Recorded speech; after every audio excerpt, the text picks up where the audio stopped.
Pokemon without dealing any damage. Is it possible? Can you really beat the entirety of Pokemon Fire Red, Leaf Green without attacking the enemy at all? Ignoring the one goal of the game, becoming the ultimate trainer through battle. We're about to find out.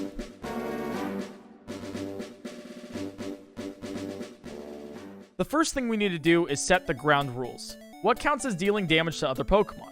You see, there's various different types of moves that a Pokemon can learn. Tackle, for one, has your starter quite literally smashing its head against your opponent until it faints. Water Sport, on the other hand, has your Pokemon doing this. Whatever that does in a battle. However, whatever that does, it doesn't do damage. Any status move that a Pokemon can perform is A-OK. It's simple. Any move that does direct damage to a Pokemon is not allowed. This sounds easy, right? Nah, it's anything but easy. Let's start with the first battle of the playthrough against our rival. PointCrow, let's check out our Pokemon! Come on, I'll take you on! How the hell are we gonna beat him if Bulbasaur only knows Tackle and Growl? Turns out, in these games, you don't even need to beat your rival to progress through the game. Oh no, we fainted! We got off easy, but that's only solving the immediate problem. How are we going to beat any Pokemon? In order to answer that question, we need to first catch a Weedle for later. Weedle knows String Shot, which is a perfect stalling move. You see, if we encounter a Pokemon in the beginning of the game that quite literally cannot hurt you, Metapod, and stall it out until it runs out of moves, it'll start using Struggle. Struggle is a typeless move that Pokemon use when there's no other option available. It does a decent amount of damage, but the Pokemon who uses it takes recoil. If we could hold our own against this Mr. Struggling Metapod until the recoil of that move makes itself faint, we can gain a tiny amount of XP. Be careful when doing this, though. These Metapods are tougher than they look.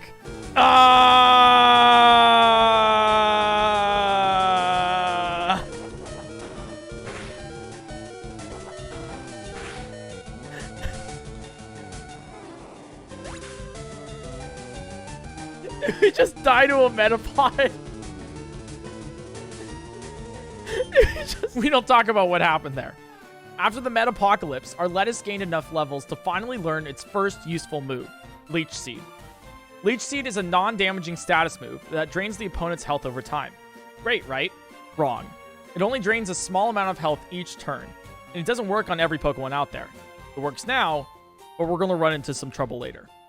There's one man standing in our way between us and the first of 8 gym badges. His name is Brock. Luckily, Brock favors Rock-type Pokemon, which are weak to Grass-type Pokemon like our Bulbasaur, Lettuce. Unfortunately, though, Lettuce can't actually damage them with any Grass-type moves. Here's our strategy. We hit the Geodude with Leech Seed, then immediately switch out to one of the various Metapods we encountered before. It knows Harden, which increases its defense every turn. Combined with the heal from Leech Seed before, our little cocoon becomes an immortal god, while the plebeian rock melts slowly in front of its eyes. Brock sends out Onix, and we quickly dispatch of the Pebble Worm in the same fashion. 1 gym down, 7 to go. We trudged along the next route, leveling along the way. Our Lettuce learned Poison Powder, which makes our lives a lot easier. While Poison Powder is a status move, what makes it good is that it stacks on top of Leech Seed, so we can effectively double our damage over time. It was then we burst into Misty's gym. Like Brock's team, Misty's water types can't do much damage to our Lettuce. We swiftly take her badge and then head on our way. This one Oddish, this tiny blue potted plant was stuck in our way. We had absolutely no way of battling this thing. And that concludes the video. Challenge over. It's impassable wall. Can't do anything about it. Or can we? You see, in Mount Moon, which is the cave we went through to get to the second gym, lies Zubat. These Zubat learn Confuse Ray, which causes the opponent's Pokemon to sometimes damage itself. However, like the absolute genius Pokemon trainer I was, I failed to prepare ahead of time, and there was no way of backtracking to that cave to catch a Zubat. We're fresh out of luck on that front. How the hell are we going to take down this plant? Well, we're stuck doing the same trick that we started this challenge with. We gotta make the Oddish run out of moves and struggle itself to death. It was long, hard, and difficult, but through the use of our patient lettuce lawnmower, we cut those plants down. In Vermilion City, we quickly picked up the 3rd badge from an ex-Navy Spheal. It turns out Thundershock doesn't really do well against vegetables. These past 3 gyms, however, were drops in the bucket compared to the monolith that the 4th gym leader, Erika, would present. At this point, our team needed a new addition. We can't defeat Erika with just making her Pokemon struggle. We needed something else. We needed something better than Chrome. We needed a Firefox. 1, 2, 3. Let's go! We got our very own Vulpix. Vulpix learns Will-O-Wisp and Confuse Ray, which are the only status moves at this point that we can acquire that can defeat Erika. She sends out her Victory Bell, and we immediately burn it. Then, we switch out to Lettuce, in which we yell at it until it combusts. This carries on for the rest of the battle until we nab that 4th badge. Halfway done, but a myriad of problems face us before we even think of heading to the Elite Four. There's actually so much strategy we need to think over for the rest of the game that we decided to take a, healthy trip down to the local casino where this happened. Hey, stop trying so hard, just close your eyes and get 777s easy. Yo. Dude, I'll just try it. Screw it. All right, we'll go for it. No, dude, no way.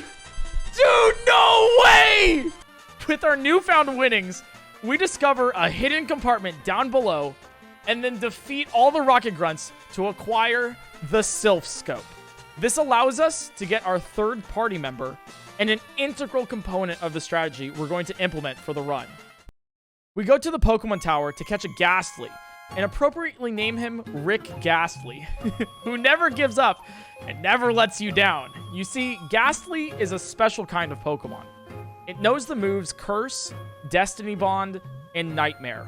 These are all incredibly effective status conditions. Curse and Nightmare treat your opponent like a discount. Takes 25% off every turn. Destiny Bond will one-hit kill your opponent if you also die in the same turn. To say these will come in handy later is an understatement. Really quickly as an aside, we acquire 2 leftovers and give them to Lettuce and Rick Ghastly.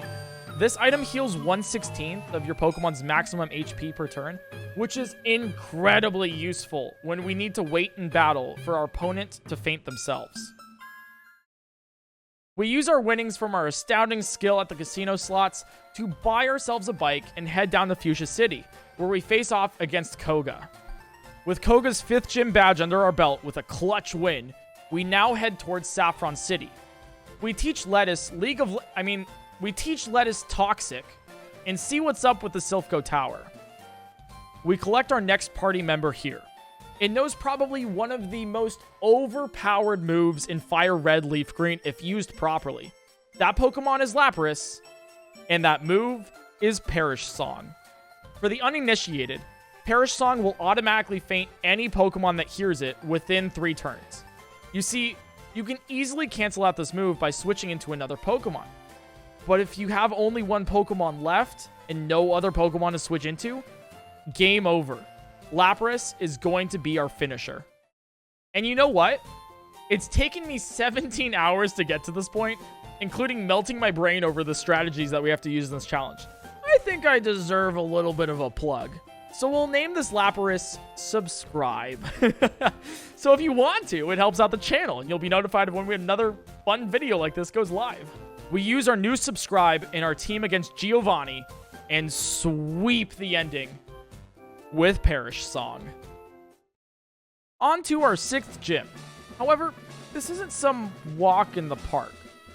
Out of all the gym leaders, Sabrina was the one that we struggled with the most.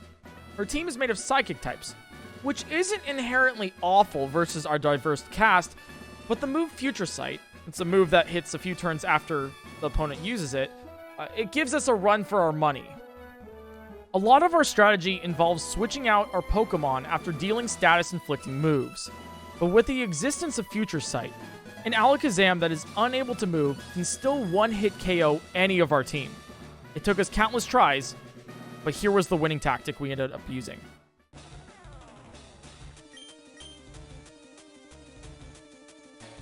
Okay, this is going to be so weird, but I think we just did it. Psychic, okay? We did Psychic. Switch into Lemon Sneak. Well, switch into Dumbbell.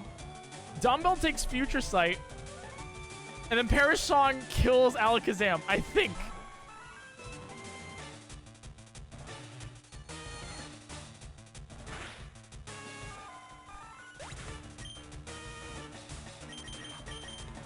And then Lemon Sleaze comes in.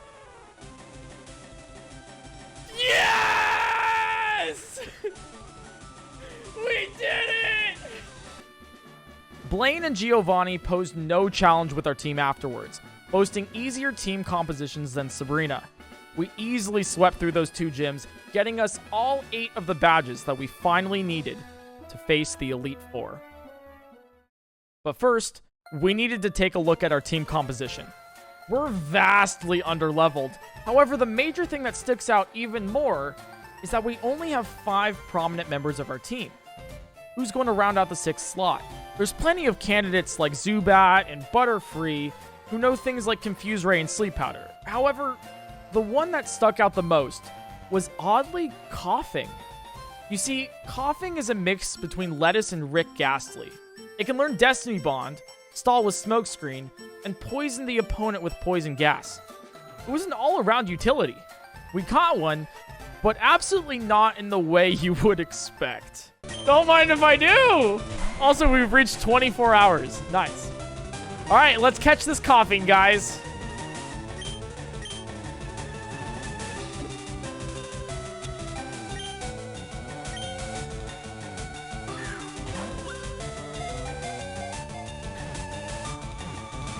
Oh! Let's go! We caught it! Let's go! And yes, we did name it Chloroform. Classic. Now's the time to acknowledge the huge level deficiency all of our Pokemon have. Our highest level is 49.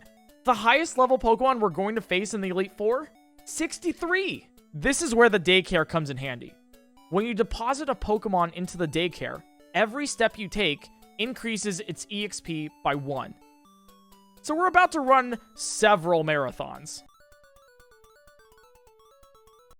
We get most of our Pokemon to around level 50, and hope that's enough to take down the hardest trainers in the game. We teach Subscribe Protect, as well as round out the other Pokemon's held items and movesets, and head into Lorelei for our first final battle. The thing about the Elite Four, though, is that we don't get heals between battles. Therefore, all of the power points that our Pokemon have are a finite amount of moves. That means we can only use Leech Seed 10 times throughout the 5 back-to-back fights, totaling 26 Pokemon. Same with Perish Song, having only 5 PP. This is going to be very tight. We start with a Sleep Powder, so that we can follow up with a Leech Seed without getting one-shot by Dugong's Ice Beam.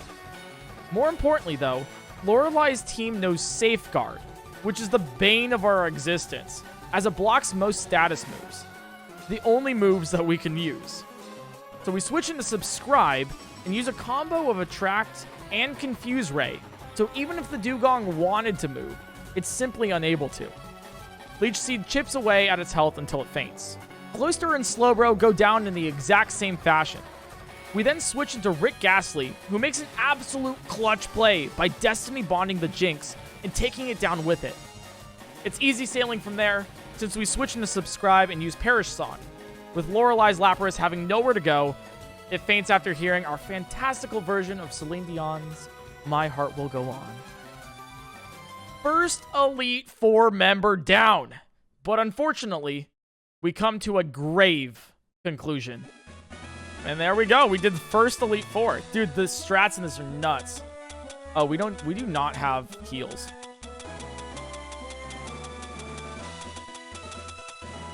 Why don't we have heals?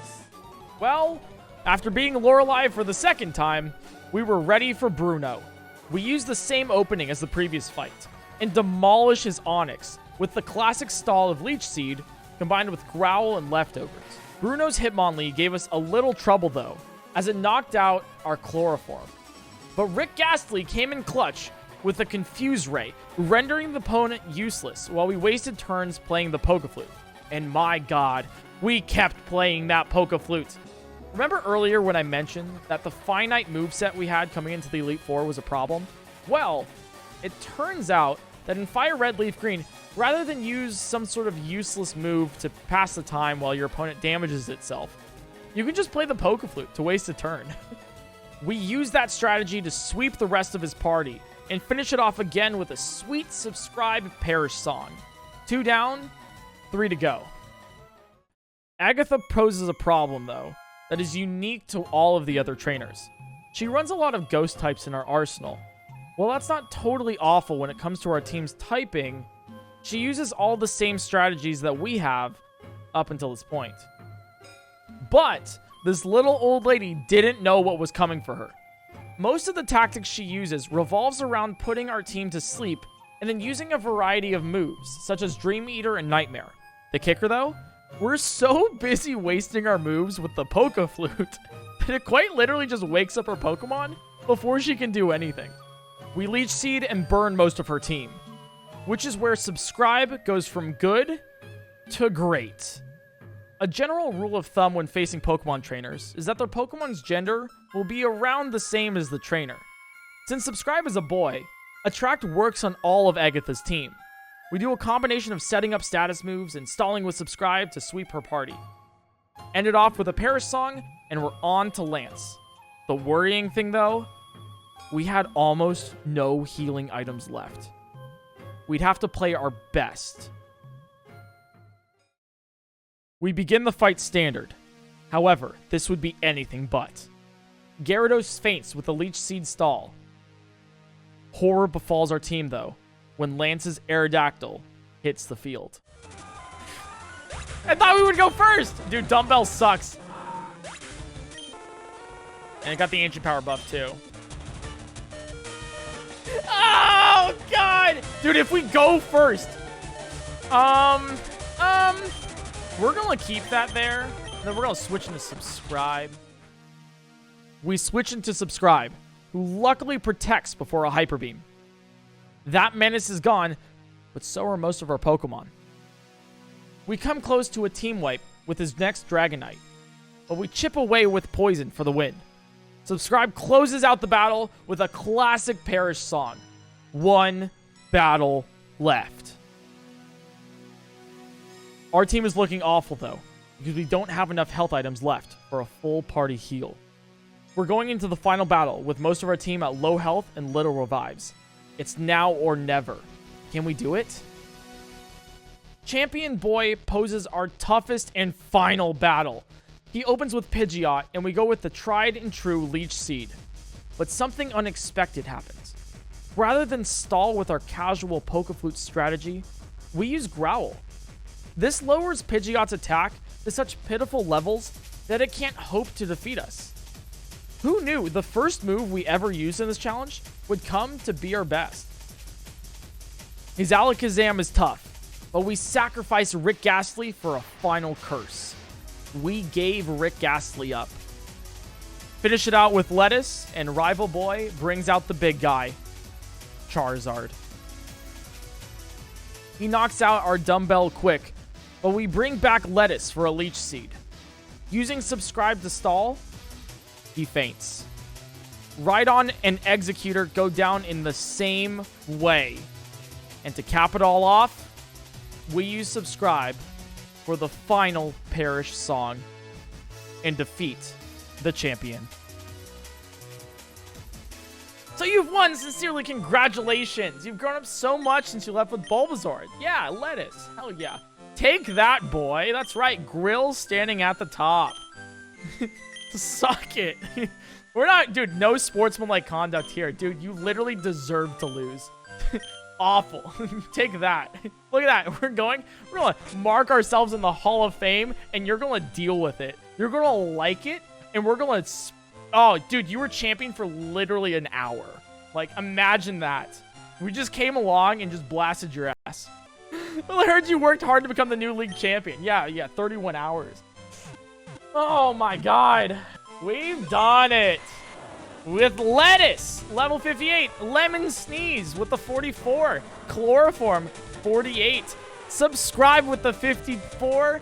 Rick Ghastly, who's actually a Haunter, 53. And Dumbbell with a 52. Welcome to the Hall of Fame. We've done it. We've beaten Pokemon without dealing damage to a single Pokemon. Pacifist route, you know? Oh, my God. Let's go.